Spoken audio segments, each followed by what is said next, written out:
Llegué a casa de mi hija en Acción de Gracias y encontré a mi nieto de 18 años temblando afuera a menos 15 grados centígrados adentro, todos reían y comían pavó.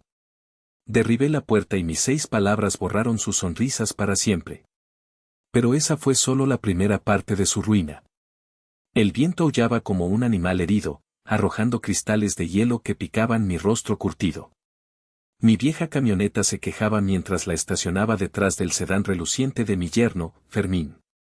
A través del parabrisas cubierto de nieve, la casa de mi hija Adela parecía una postal navideña perfecta. Luces cálidas se derramaban por las ventanas, prometiendo calor, risas y el aroma inconfundible del pavó asado. Humo blanco ascendía en espirales desde la chimenea, una señal de hogar y refugio contra la brutalidad del invierno de Monterrey. Pero entonces lo vi. Una figura acurrucada en los escalones del porche. Una silueta temblorosa que apenas se distinguía en la creciente penumbra de la tarde. Era mi nieto, Damián. Llevaba solo una camiseta de manga larga y unos vaqueros, ropa más adecuada para una tarde de primavera que para una de las peores heladas que recordaba en años. Sus brazos estaban envueltos alrededor de sus rodillas en un vano intento de conservar el calor, su cuerpo entero convulsionaba en espasmos incontrolables. El corazón se me detuvo. Por un instante, el mundo se silenció. El aullido del viento, el crujido de la nieve, todo desapareció. Solo existía la imagen de mi nieto congelándose a pocos metros de la puerta de su propia casa. Sin pensarlo, apagué el motor y salí de la camioneta. El frío me golpeó con la fuerza de un puñetazo. Corrí hacia él, resbalando en el hielo que cubría el camino de entrada. Damián, grité, mi voz rota por la incredulidad. Cuando levantó la vista, sus ojos estaban llenos de una mezcla de alivio y terror. Sus labios tenían un tinte azulado y su piel estaba pálida, casi gris. No intenté tocar el timbre. No intenté golpear. La ira, una furia fría y pura que no había sentido en décadas, se apoderó de mí. Retrocedí un paso, tomé impulso y estrellé mi bota de trabajo contra la puerta, justo al lado de la cerradura. La madera se astilló con un estruendo que resonó en la calle silenciosa. La puerta se abrió de golpe, revelando una escena de perfecta felicidad doméstica congelada en el tiempo. Fermín en la cabecera de la mesa, con el cuchillo de trinchar en la mano. Adela a su lado, sonriendo. Otros parientes sentados alrededor, con las copas en alto. El calor y el olor a comida me envolvieron. Sus rostros pasaron de la sorpresa al shock y luego al enfado. Pero antes de que pudieran decir una palabra, mi voz, grave y cargada de un veneno helado, retumbó en la habitación. No grité. Susurré, y mi susurro cortó el aire como un cuchillo. Ustedes no son mi familia. Las sonrisas se congelaron en sus rostros más rápido que la nieve afuera. Pero esa fue solo la primera parte de su ruina. Para entender la frialdad de ese día, primero deben entender los años que yo mismo ignoré la tormenta que se formaba en mi propia familia, la culpa que cargaba y la promesa que le hice a mi difunta esposa. Mi nombre es Ramiro, tengo 68 años. Para el mundo, y ciertamente para mi familia, soy la definición de un hombre simple. Un viudo que pasó 40 años de su vida en la línea de ensamblaje de una fábrica de autopartes. Vivo en la misma casa modesta en la que crié a mi hija, conduzco una camioneta que tiene más años que mi nieto y mi mayor lujo es una buena taza de café por la mañana. Soy, a los ojos de mi yerno Fermín, un vestigio de un pasado obrero que él se esfuerza por olvidar. Un fracasado. Lo que Fermín no sabe es que la humildad puede ser un disfraz.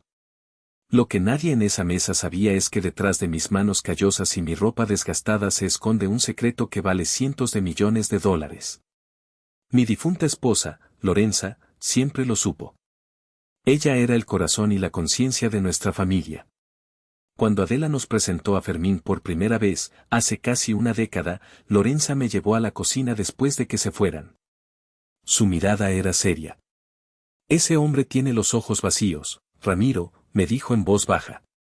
No te dejes engañar por su traje caro y su sonrisa fácil. Solo ve valor en las cosas, no en las personas. Ten cuidado. Y yo, en mi deseo de ver a mi única hija feliz, en mi cobardía para no crear conflictos, ignoré su advertencia. Dale una oportunidad, mi amor, le dije. Parece que la quiere. Fue el mayor error de mi vida, y esa culpa me ha carcomido el alma cada día desde que Lorenza se fue. Su voz, su sabiduría, se convirtieron en un eco constante en mi cabeza, un recordatorio de mi fracaso como protector. La arrogancia de Fermín no tardó en manifestarse. Al principio eran pequeñas cosas, dardos envenenados disfrazados de bromas. Hace 2 años, para mi cumpleaños, me regaló una corbata barata y chillona. Para que combines con tu estilo, suegro, dijo con una sonrisa condescendiente mientras todos reían. Segundos después, se subió la manga de su camisa para mostrar su reloj suizo de miles de dólares. Adela me lo regaló por mi ascenso. Gerente regional en Omnicorp Logistics. No está mal, ¿eh? Me miró fijamente, desafiándome a compararme, sabiendo que yo no podía. Mi regalo para él ese año había sido una navaja suiza. Práctica, útil, como yo. Él la dejó olvidada en la mesa. Omnicorp Logistics. Ese nombre se repetía constantemente, el pilar sobre el que Fermín construyó su identidad y su tiranía. El veneno de Fermín no solo me alcanzaba a mí. Se filtraba, lenta y corrosivamente, en la vida de Damián. Mi nieto es un chico brillante, con una mente curiosa y un corazón noble, igual que su abuela. Heredó mi amor por la mecánica y la ingeniería. El año pasado, con solo 17 años, ganó el primer lugar en la Feria de Ciencias del Estado con un prototipo de motor electromagnético. Yo estaba pletórico de orgullo. Pero en la cena de celebración, Fermín desinfló su logro con una sola frase. ¿Y eso de qué sirve?, preguntó mientras cortaba su filete. ¿Te dará para comprar una casa como esta? El mundo no funciona con imanes y cables, Damián. Funciona con dinero. Enfócate en algo que genere dinero de verdad, como los negocios. Vi cómo la luz se apagaba en los ojos de Damián. Adela, mi hija, no dijo nada. Solo bajó la mirada a su plato. Más tarde, cuando le pregunté por qué no había defendido a su hijo, suspiró con cansancio. Papá, ya conoces a Fermín. Solo es estricto. ¿Quiere que Damián tenga éxito, que no cometa los mismos errores que nosotros, errores? ¿Criarla con amor en una casa modesta era un error? La influencia de Fermín la había torcido, la había hecho avergonzarse de sus propias raíces. La última señal de alarma, la que debería haberme hecho actuar, llegó hace apenas 3 meses. Fui a su casa sin avisar y encontré a Damián en el garaje, supuestamente ordenando las herramientas. Llevaba una camisa de manga larga en un día caluroso. Cuando se remangó para agarrar una llave, vi un moretón oscuro y feo en su antebrazo, con la forma inconfundible de unos dedos que habían apretado con demasiada fuerza. El aire se me heló. ¿Qué es eso, Damián?, le pregunté, mi voz apenas un susurro. Él se bajó la manga rápidamente, con pánico en los ojos. Nada, abuelo. Me caí de la bicicleta. No le creí. Entré a la casa y confronté a Adela. Por primera vez, vi furia en los ojos de mi hija, pero no dirigida a su marido, sino a mí. Papá, ya basta, me gritó. Deja de buscar problemas donde no los hay. Fue un accidente. Fermín está tratando de enseñarle a ser un hombre, no un niño llorón. Estás tratando de arruinar mi matrimonio. Me echó de su casa. Esa noche no pude dormir. La voz de Lorenza era un trueno en mi memoria. Te lo advertí, Ramiro. Y yo, un cobarde, me convencí a mí mismo de que quizás Adela tenía razón. Que quizás yo era un viejo sobreprotector. Me aferré a esa mentira porque la verdad era demasiado dolorosa, había entregado a mi hija y a mi nieto a un monstruo, y no había hecho nada para detenerlo. Lo que ellos no sabían es que mi vida simple era una elección. 40 años antes, mi mejor amigo, casi un hermano, Lisandro, tenía un sueño. Era un genio para los negocios, pero un desastre para la mecánica. Yo, en cambio, podía hacer que cualquier motor cantara. Mientras trabajaba en la fábrica, pasaba mis noches en el garaje, obsesionado con una idea, un sistema para optimizar las rutas de transporte de carga usando patrones matemáticos. Un prototipo rudimentario que construí con piezas de desecho. Lisandro vio el potencial. Yo vi una forma de ayudar a mi amigo. No quería dirigir una empresa. Odiaba las reuniones y los trajes. Solo quería la paz de mi taller. Así que hicimos un trato, sellado con un apretón de mano sobre el capó de un viejo Ford. Yo le cedí la patente y toda mi investigación a cambio de una participación del 40% en su nueva empresa, Omnicorp Logistics. Mi única condición fue el anonimato total. Sería un socio silencioso, un fantasma en la junta directiva. Lisandro cumplió su palabra. Omnicorp creció hasta convertirse en un gigante, un imperio logístico que se extendía por todo el continente. Y yo, Ramiro, el obrero jubilado, me convertí, en papel, en uno de los hombres más ricos del país.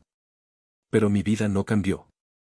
Lorenza y yo criamos a Adela con los mismos valores con los que crecimos, trabajo duro, honestidad y humildad. El dinero estaba ahí, creciendo silenciosamente en un fideicomiso, un secreto guardado entre Lisandro, yo y los abogados. Era una red de seguridad, no una identidad. Pero esa tarde, conduciendo hacia la casa de Adela en medio de la tormenta, ese secreto dejó de ser una red de seguridad. Se estaba convirtiendo en un arma. Y yo, por primera vez en mi vida, estaba dispuesto a usarla. El viaje a su casa fue tenso. La radio advertía sobre el cierre de carreteras, pero yo seguía adelante, impulsado por una premonición oscura que no podía ignorar. Intenté llamar a Adela 2 veces, pero saltó el buzón de voz.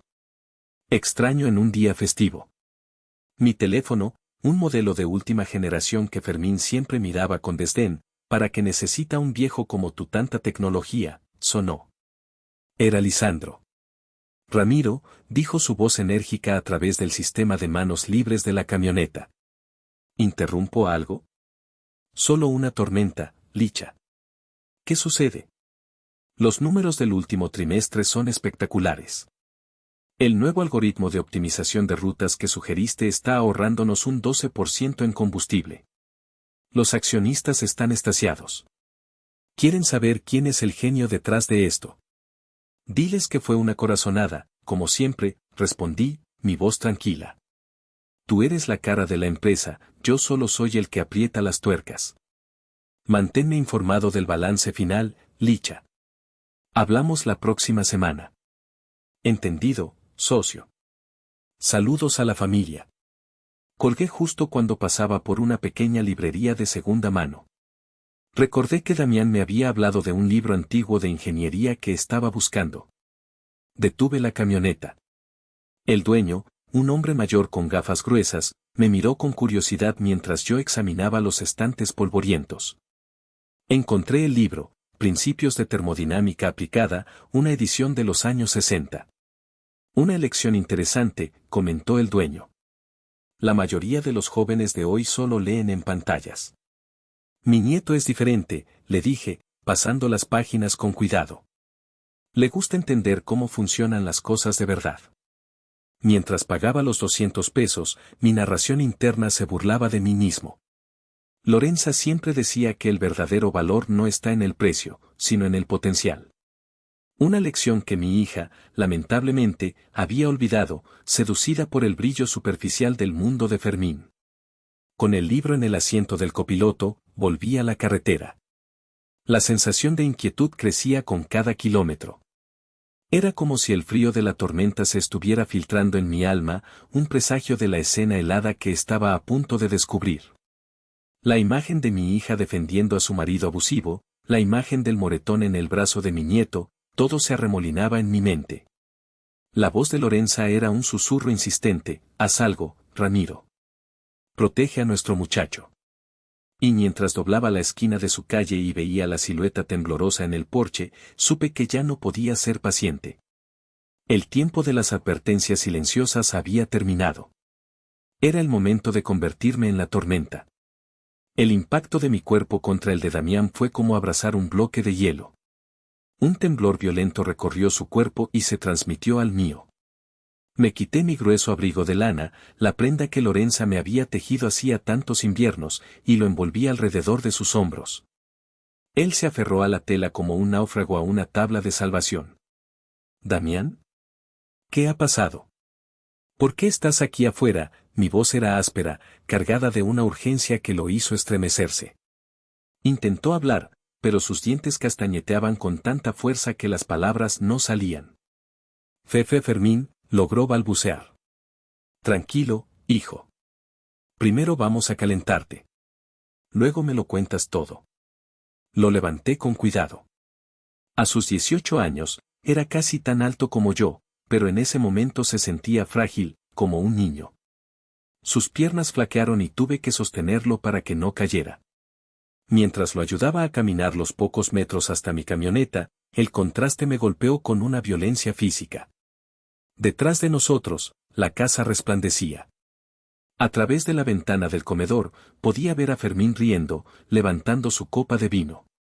Vi a mi hija, Adela, sonriéndole, ajena o indiferente al sufrimiento de su propio hijo a pocos metros de distancia. El sonido de sus risas era una cacofonía obscena que se mezclaba con el castañeteo de los dientes de Damián.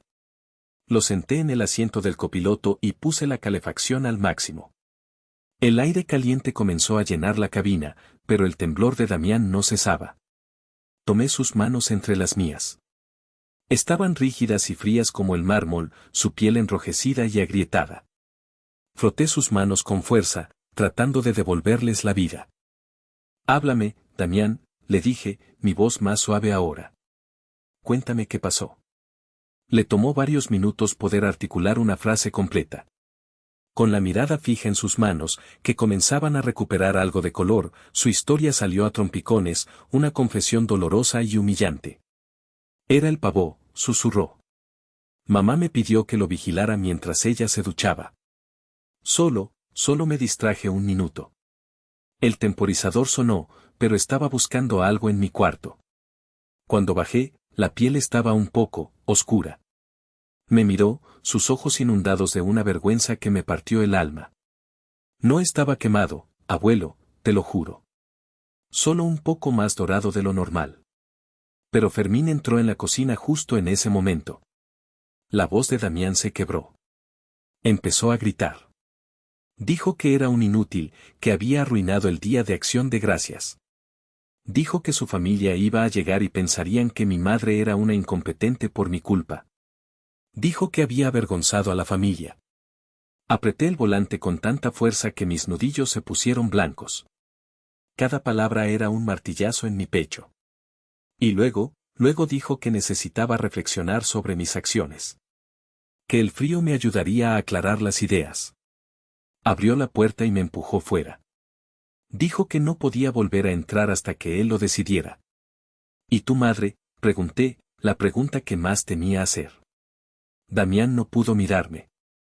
Ella le dijo que no fuera tan duro. Pero él le gritó. Le dijo que no se metiera, que esto era entre él y yo. Y ella no dijo nada más, abuelo. Simplemente se fue a su habitación a terminar de arreglarse. Miré el reloj de la camioneta. Eran las 3:15 de la tarde. Damián, ¿a qué hora pasó esto? Eran, como las 11 de la mañana. 4:15. 4:15 en un clima que podía matar a un hombre, por un pavó ligeramente quemado. La bilis me subió por la garganta. La ira que sentí en el porche no era nada comparada con esto. Esto era una rabia fría, calculadora. Una rabia que exigía no solo justicia, sino aniquilación. El silencio en la camioneta era denso, solo roto por el zumbido de la calefacción y los sollozos ahogados de mi nieto. Finalmente, recuperó el aliento y me miró, la desesperación de años acumulados en sus ojos. No es la primera vez, abuelo, confesó, y las compuertas se abrieron.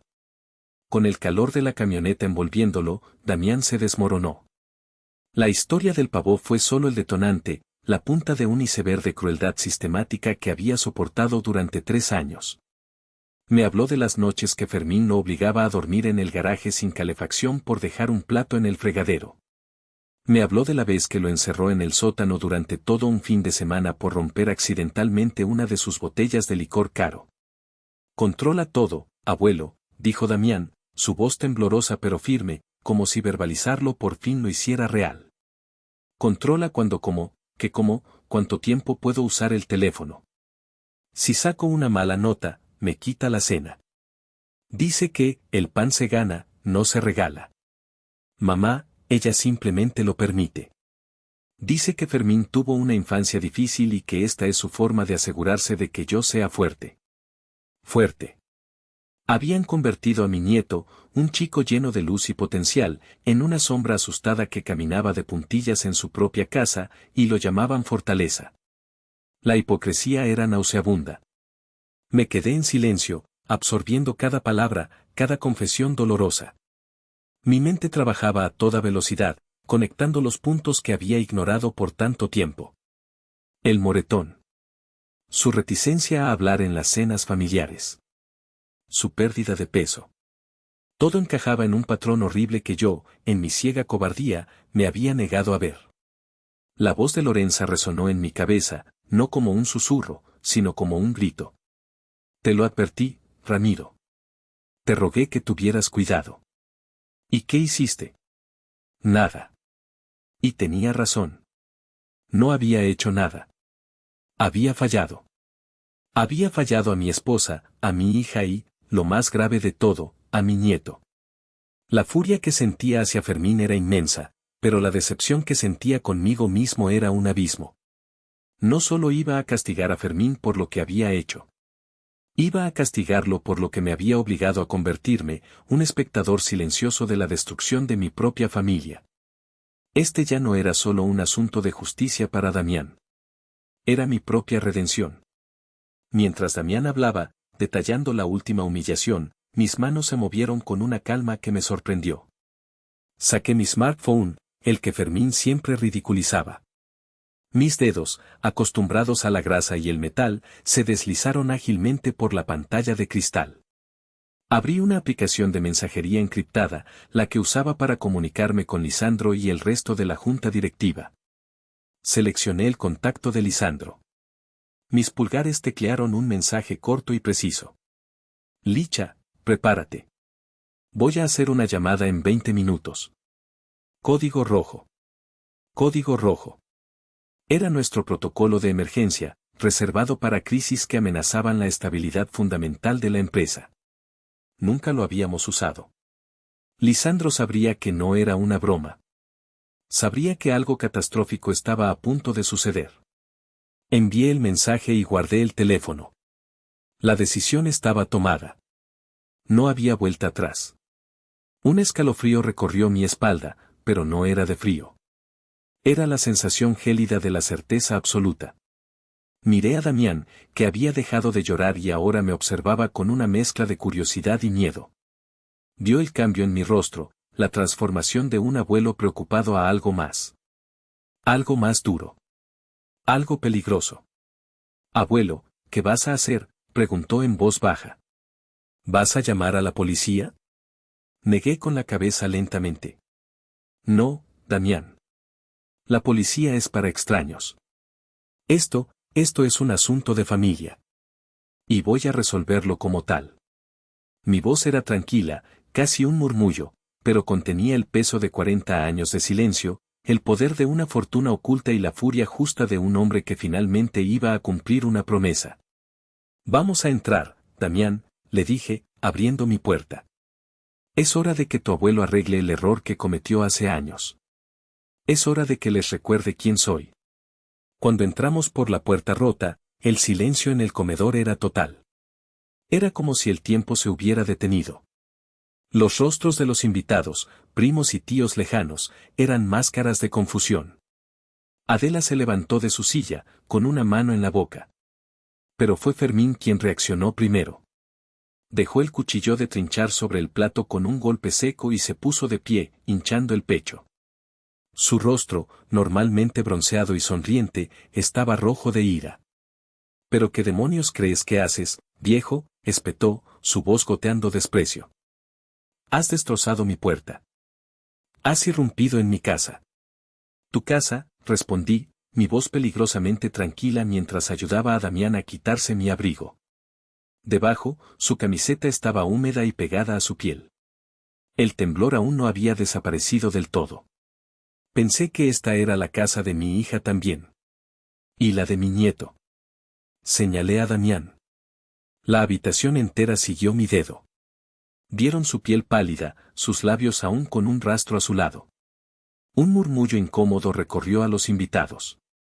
Fermín se rió, una risa forzada y desagradable. El mocoso necesitaba una lección. Arruinó la cena. Un poco de frío le enseña sobre responsabilidad.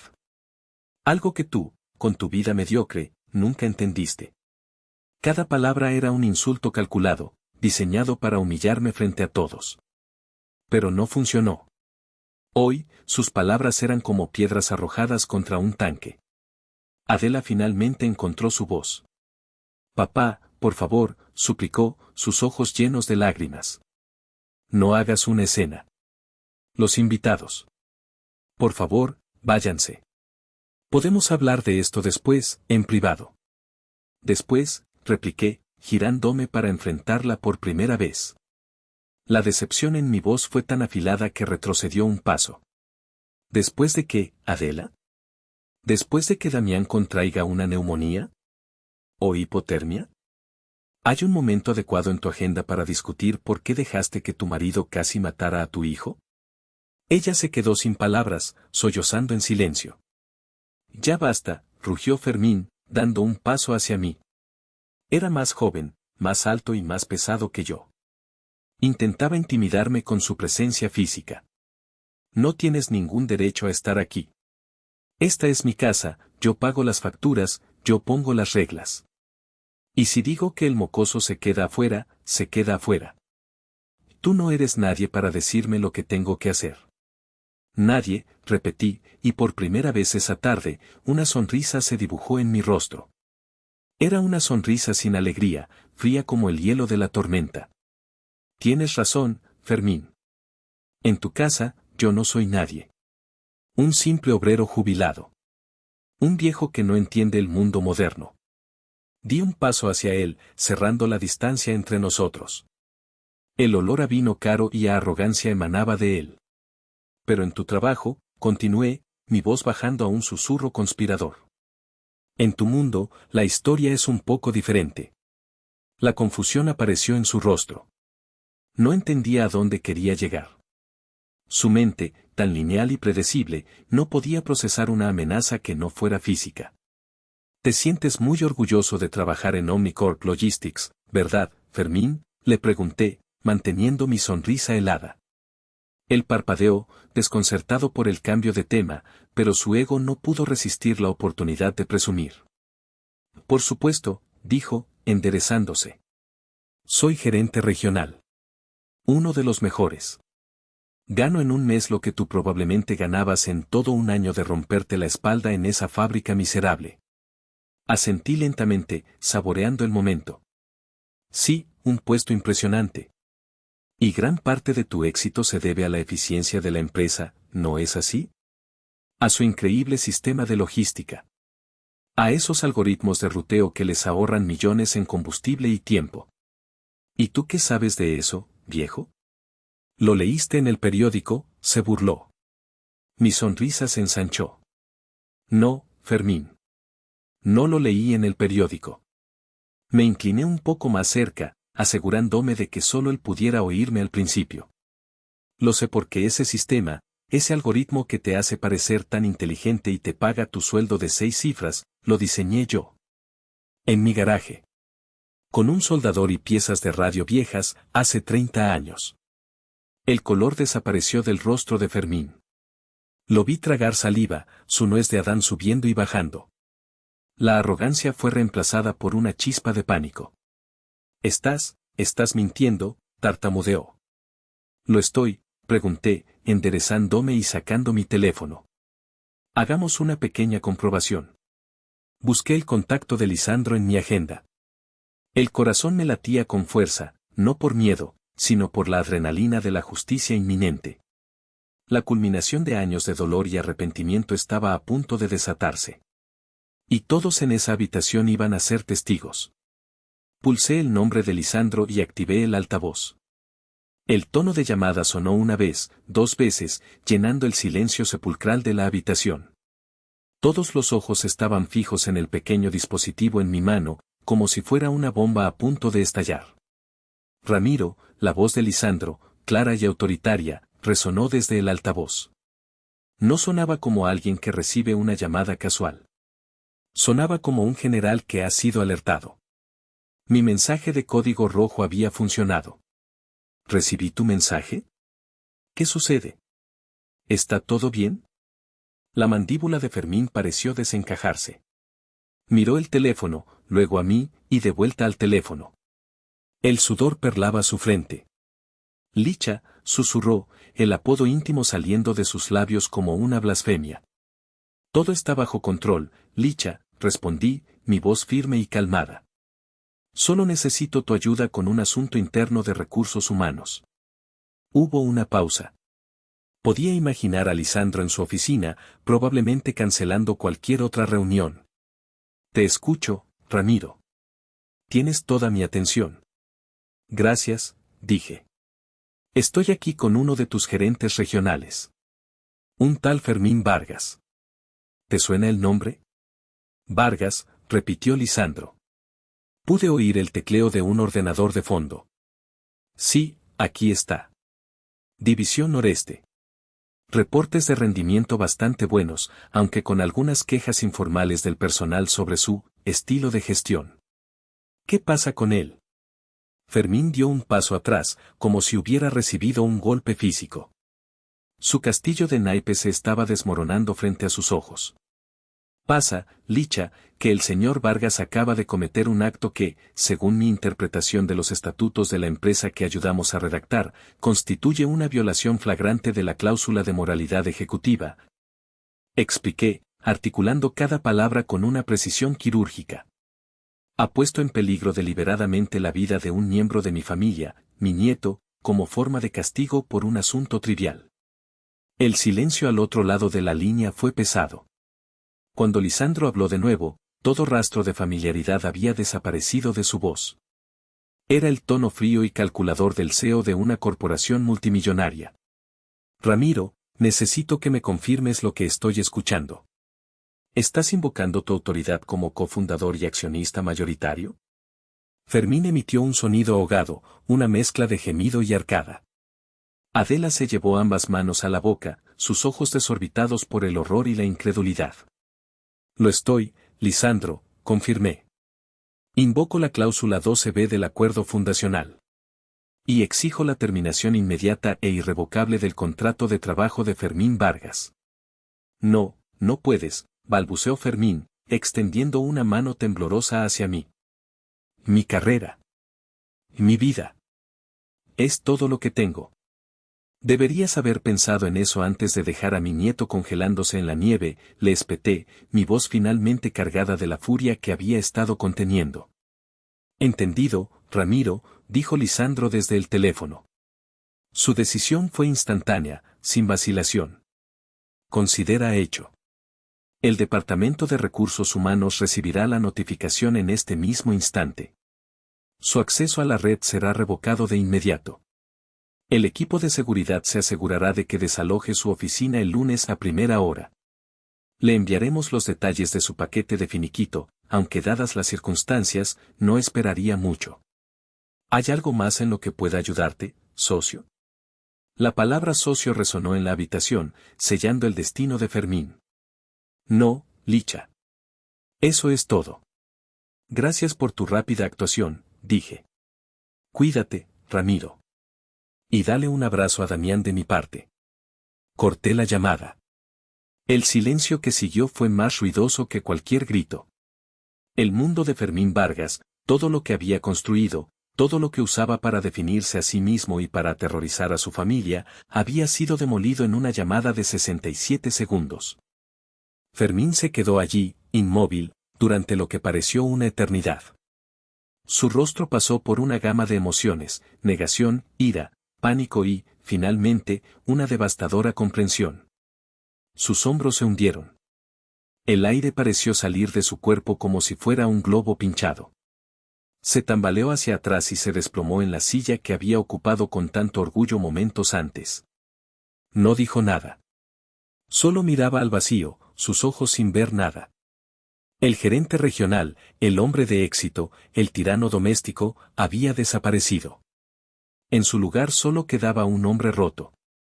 Los invitados, atrapados en el fuego cruzado, comenzaron a moverse incómodamente. Uno a uno, se levantaron en silencio, murmurando excusas apresuradas, y salieron de la casa, desapareciendo en la tormenta como fantasmas. No querían ser parte de esa ruina. Finalmente, solo quedamos nosotros cuatro en medio de los restos de la fiesta. Fermín, catatónico en su silla. Adela, sollozando desconsoladamente, su llanto el único sonido en la habitación. Damián, de pie a mi lado, observando la escena con una expresión de asombro y alivio. Y yo. Me acerqué a Damián y le puse una mano firme en el hombro. Lo protegí con mi cuerpo, creando una barrera entre él y el desastre que era su hogar. No volví a mirar a Fermín. Su castigo ya estaba en marcha, y la vida se encargaría del resto. Mi asunto pendiente no era con él. Era con mi hija. Me giré lentamente para enfrentar a Adela. Levantó la vista, su rostro bañado en lágrimas, una súplica silenciosa en sus ojos. Esperaba que yo arreglara esto. Que de alguna manera rebobinara el tiempo y deshiciera el daño. Pero algunas cosas, una vez rotas, no pueden repararse. La miré, no con ira, sino con una tristeza profunda y agotadora. La tristeza de un padre que ve a su hija elegir el camino equivocado una y otra vez, hasta que es demasiado tarde. La voz de Lorenza susurró en mi oído, no con reproche, sino con compasión. Te advertí que el dinero no compra la decencia, Adela, le dije, mi voz suave pero inflexible. Te advertí que un hombre que es cruel con los débiles, eventualmente será cruel contigo. Construiste tu casa, tu vida entera, sobre la arrogancia de este hombre. Hice un gesto hacia Fermín, que seguía inmóvil, un cascarón vacío. Ahora, mira cómo se derrumba. Esa fue mi última sentencia. No había nada más que decir. La lección había sido impartida, de la manera más brutal posible. Me giré hacia mi nieto. Su rostro, aunque todavía pálido, tenía una nueva luz. La luz de la libertad. Vamos, Damián, le dije en voz baja. Vamos a casa. Salimos de esa casa fría y silenciosa y nos adentramos en la furia de la tormenta. Pero por primera vez en mucho tiempo, sentí paz. Mientras conducía por las calles nevadas, miré de reojo a Damián. Se había acurrucado en el asiento del copiloto, envuelto en el abrigo de su abuela, y se había quedado dormido. Por primera vez en años, su rostro en reposo no mostraba tensión ni miedo. Parecía libre. Esa noche, no sentí triunfo. Solo el peso abrumador de una victoria amarga. La satisfacción de ver a Fermín recibir su merecido estaba teñida por el dolor de haber tenido que ser yo quien demoliera el mundo de mi propia hija. No me arrepentía, pero el costo era alto. A la mañana siguiente, Adela llamó. Su voz al otro lado de la línea era apenas un susurro roto. Me dijo que Fermín había hecho las maletas y se había ido en mitad de la noche, no sin antes culparla a ella, a mí y a Damián por arruinar su vida. Me dijo que estaba sola en esa casa enorme y vacía, y que por primera vez veía la verdad. Lloró y pidió perdón. Le dije que el perdón no era algo que yo pudiera darle, sino algo que ella tendría que ganarse, empezando por recuperar la confianza de su hijo. El camino para sanar sería largo y doloroso para todos. Hice lo que un abuelo debía hacer. Hice lo que le prometí a Lorenza en su lecho de muerte que siempre haría, proteger a nuestra familia. Usé el poder y el dinero que había mantenido ocultos durante tanto tiempo para impartir una justicia rápida y devastadora. Pero al hacerlo, me convertí en el catalizador de la destrucción de la vida de mi hija. Me convertí en la tormenta que arrasó con todo. Muchos dirán que fui demasiado lejos, que la venganza nunca es la respuesta.